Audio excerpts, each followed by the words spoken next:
Okay. So you do your uncovering. Now how do you regress?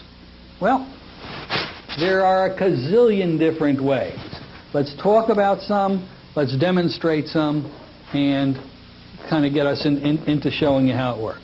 The first one is a technique that most people don't use anymore because it's very slow. A lot of people who are of a maternal very slow, they're spending 2 hours in a session, maybe want to go with what's called the hall of regression. And the hall of regression is simply you have a person in hypnosis, and when I say in hypnosis, I'm only talking about one level of hypnosis. What am I talking about? Somnambulism. Somnambulism. You will never do regressions without your client being in somnambulism. In the lighter states of hypnosis, you may get hypermnesia. Hypermnesia is the ability to remember past forgotten events, but somnambulism is the reliving of them. Not somnambulism isn't reliving it. Somnambulism causes a true regression to the cause, and that cause is being relived. It's not happening as a memory. It's happening for the first time. They are back on Normandy Beach. The sounds are there, the explosions, the horror, the screaming. They are behind that Dipsy dumpster being brutally raped. It's not a memory, it's present tense. And that's what a true regression will give you.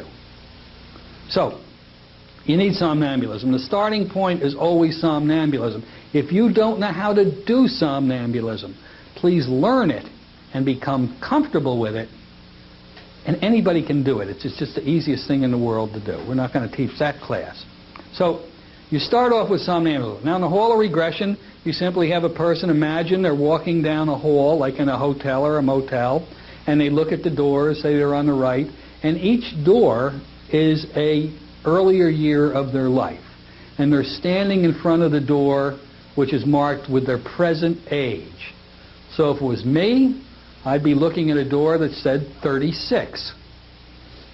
I said 23. 23!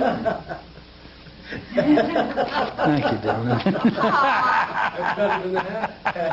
It was warm while I was there. Yeah, it was warm while I was there. And you ask them to slowly walk down the hall looking at each... Sorry, Tom? I'm sorry to interrupt. Before you get too far past that somnambulism, is it safe to assume that that's not necessary in recreational regression? Is somnambulism needed in a recreational regression? That's a good question. I don't think I've thought that much about it. It's necessary in an accurate recreational regression, but then the question begs itself, does a recreational regression have to be accurate? And again, the answer to that is no. So, maybe not. Maybe not. So as they walk down the hall, you tell them, when you come to a door that you have some feeling, some need, some attachment to, just raise your hand and let me know. And they'll walk down the hall. Some go really fast, others go really slow. Some people, you'll be sitting there and you'll be working on your 72nd hour, and you'll ask them what door they're on, and they'll say, well, they're 3 down from where they started, move it along, kind of.